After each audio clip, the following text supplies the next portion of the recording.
নির্বাচনের তারিখ এখনো চূড়ান্ত হয়নি, কিন্তু রাজনৈতিক মাঠ ইতিমধ্যে উত্তপ্ত হতে শুরু করেছে। ফরিদপুর ২ আসনে জাতীয় নির্বাচন ঘিরে সরব হয়ে উঠেছে বিএনপি ও জামায়াতে ইসলামীর সম্ভাব্য প্রার্থীরা। জনগণের মন জয়ের লক্ষ্যে তারা নেমে পড়েছেন গণসংযোগে। কেউ সামাজিক অনুষ্ঠানে হাজির হচ্ছেন, কেউ যাচ্ছেন আন্দোলনে নিহত বা আহতদের পরিবারের খোঁজ নিতে। রাজনৈতিক সভা সমাবেশ ও সেমিনারে অংশগ্রহণের মাধ্যমে তারা নিজেদের প্রার্থিতা তুলে ধরছেন এবং জনসম্পৃক্ততা বাড়াতে তৎপর হয়ে উঠেছেন। এক প্রকার অঘোষিত প্রচার যুদ্ধ চলছে এলাকায় এলাকায়।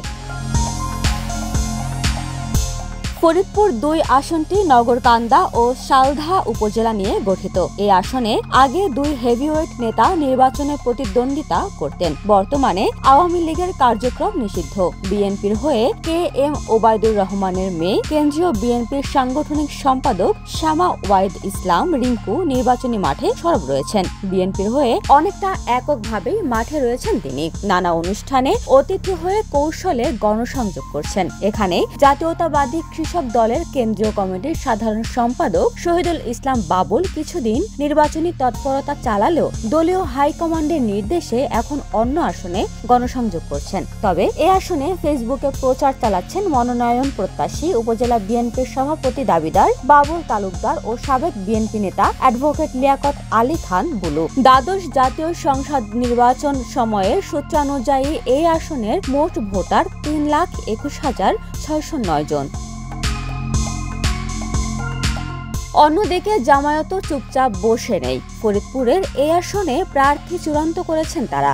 আগামী নির্বাচনে লড়বেন নগরকান্দা উপজেলা জামায়াতের সভাপতি মাওলানা সৌরভ হোসেন। দলীয় সিদ্ধান্তের পর তিনি এলাকায় কাজ করছেন এবং সরব রয়েছেন। এলাকায় এলাকায় ঘুরে চালাচ্ছেন প্রচারণা, অংশগ্রহণ করছেন বিভিন্ন সভা, সেমিনার এবং দলীয় গণসংযোগে।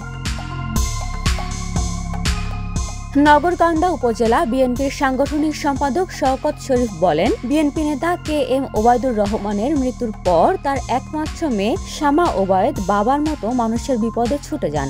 বিএনপিদের দুর্দিনে হামলা মামলায় জর্জরিত নেতাকর্মীদের সহযোগিতা করেছেন। আমাদের বিশ্বাস এই আসনে শামা ওবায়দ মনোনয়ন পাবেন এবং জয়লাভ করবেন।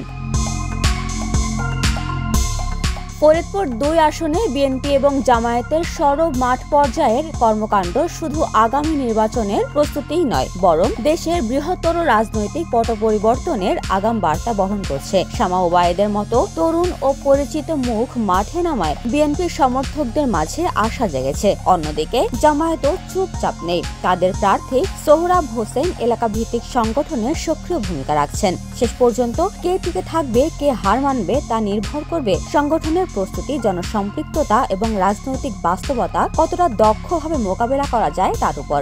রাজনীতির এই নীরব লড়াই, কৌশলী যোগাযোগ আর মাঠের তৎপরতা আগামী নির্বাচনের গতিপথ কোন দিকে মোড় নেবে তার ইঙ্গিত দিচ্ছে এখন থেকেই। উপমা রায়, সোনালী নিউজ, ঢাকা।